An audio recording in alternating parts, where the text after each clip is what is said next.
Bonjour à toutes et tous, j'espère que vous allez bien, qu'en ce début de semaine, vous avez la forme. On a vu ce dimanche, dans quelle époque vivons-nous? On a essayé de comprendre à travers la parole de Dieu quel était les tenants et aboutissants de notre époque. Et que ce soit sur le temps long ou que ce soit sur le temps court. Et j'aimerais avec vous lire un passage de l'épître, de la deuxième épître de Pierre, qui nous parle justement de comment les personnes ou comment les gens considèrent parfois les temps que nous vivons. Et Pierre dit, dans 2 Pierre chapitre 3 verset 4, il y a des personnes qui disent « Où est la promesse de son avènement ?» Où il est Jésus? Où est la promesse de son avènement? Car depuis que les pères sont morts, tout demeure comme dès le commencement de la création. Et c'est vrai qu'aujourd'hui, vous connaissez peut-être le film, un vieux film des années 90, La vie, un long fleuve tranquille, où y a un prêtre qui s'amuse à un peu se moquer, en chantant Jésus, Jésus, Jésus revient parmi les siens. On voit bien dans le film qu'en fait, ils prennent ça à la dérision. Et c'est un peu ça. Où est la promesse de son avènement? Qu'en est-il? Tout est pareil. Mais vous savez quoi? Le temps n'est pas circulaire. On ne tourne pas en rond, on avance. Le temps est linéaire et Dieu a un plan, Dieu a un programme et on avance. Donc, il faut résister à deux tentations. La tentation de croire que nous vivons dans une époque qui ne change en rien de celle des autres, qui est la même que depuis toujours, de toute éternité.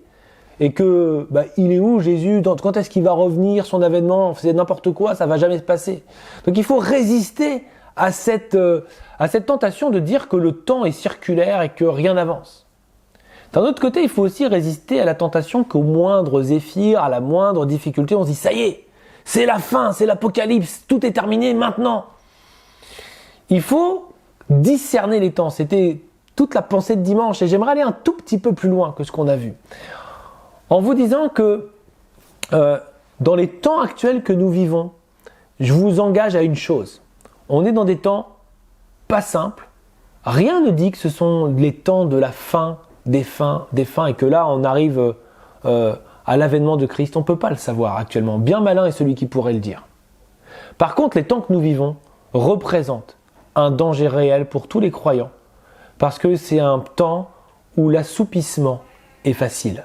Il est facile de s'assoupir.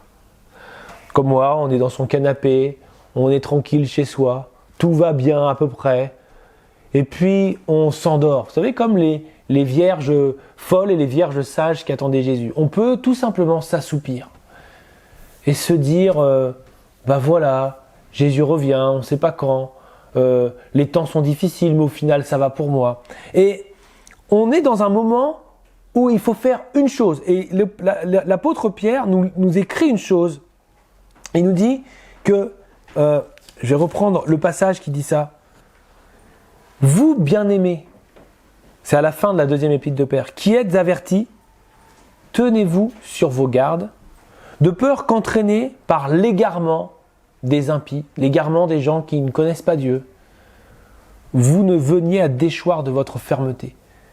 Donc on est dans une époque où il faut prendre garde à ne pas être ferme. Il faut rester avec une foi ferme, une foi indéfectible, une foi vivante, une foi qui tient la route, une foi qui, malgré les tempêtes de la vie, malgré les difficultés du jour, va rester ferme.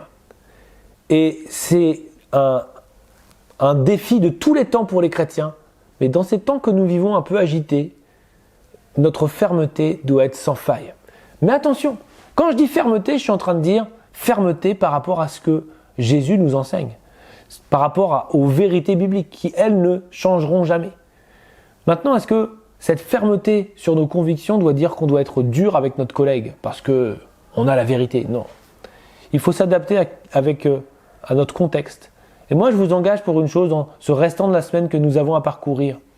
Restons fermes dans ce en quoi nous croyons, dans la profondeur du salut de Jésus, dans son amour. Restons fermement attachés à sa grâce.